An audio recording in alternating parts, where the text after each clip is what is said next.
WHTC Clinic. Thank you, Mr. Patrick, for joining us.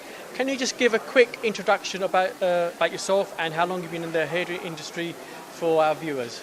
Yeah, my name, of course, is Dr. Patrick Mwamba. I've been doing hair transplant for 16 years, but Wow. of course, it was not my first passion, because when I studied my medical school, I was in Belgium doing hair surgery, doing general surgery. Then I decided to move to US just because I wanted to go to the US, the American dream. And when I get there, I met Dr. Cole in '99, and he introduced me to hair transplant surgery. I was a little bit skeptical about it because it was my first time, never heard about it in my medical career.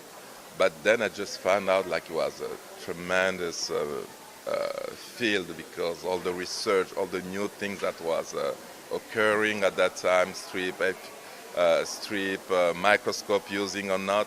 So, and at the beginning, really, I even told my mentor, Dr. Cole, that, hey, I'll be here just for a year, because I was trying to prepare my USMLE, the exam for the US, and my goal really was how to conduct a talk with patients, so to kind of improve my English. Do you do FUT and FUE or just FUE? No, I do both. You do both? I do both. Can I ask what percentage you do FUE and FUT?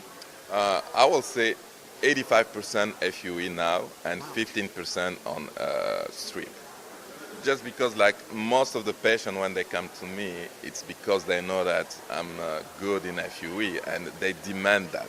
But of course, you got to follow indication. Let's say in black women, I propose FUT first because of the indication. We know that FUE, especially on black people, it's very difficult, and you can increase the transaction. You can have problems with the growth. So I kind of encourage people to know everything so they can really offer customize your treatment. Brilliant, brilliant. You mentioned earlier on about technology.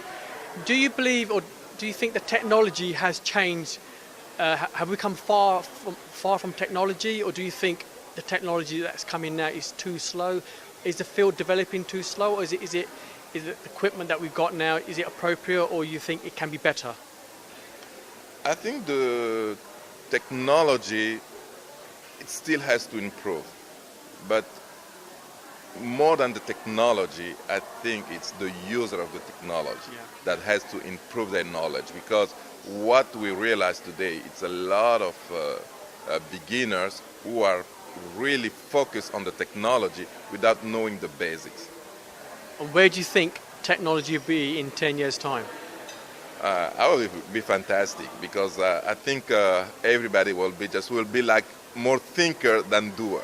So we'll make that happen. As you know, Baldgossip, it's all about patients who had a bad hair transplant. Either the expectation was too high, the lack of density, or the scarring at the back. So obviously they're looking for another surgeon to repair the hair transplant.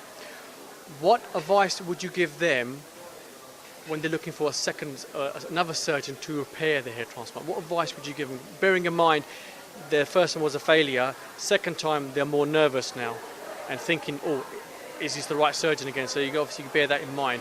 So what advice would you give them? The advice I will give them is, as I always say, do your homework. Go talk to that physician, make your research first. And I think forums like Baldgossip will help them to kind of have that kind of knowledge about what they're looking for. And just check. Usually you will see different physicians with different specificity. And then you talk to them, you talk to your physician, and you explain clearly your goals, because it's a journey together. I think obviously the patient needs to be a lot more comfortable with the surgeon this time. Yes. And believe in the surgeon. And believe in the surgeon, and not only believe in the surgeon, but make that trust. So they have to tell exactly what they feel about the field, what they feel about their expectation, and discuss that deeply with the physician. Finally, obviously, patients do think about, will a repair work? Will it cost me more money? So do you charge more money for having a repair case done than a normal case? Yes, just because it's more work, and because I usually tell the patient, the physician doesn't charge really the result. We charge the labor, the time we're spending. And a repair case, you spend a lot of time. And definitely it will cost a lot of money. What would you say a patient should ask a surgeon? One question that they should ask. What question will that be? And this is your final question, shall I say, because due to time. So what one question would you say a patient must ask a surgeon? Naturalness.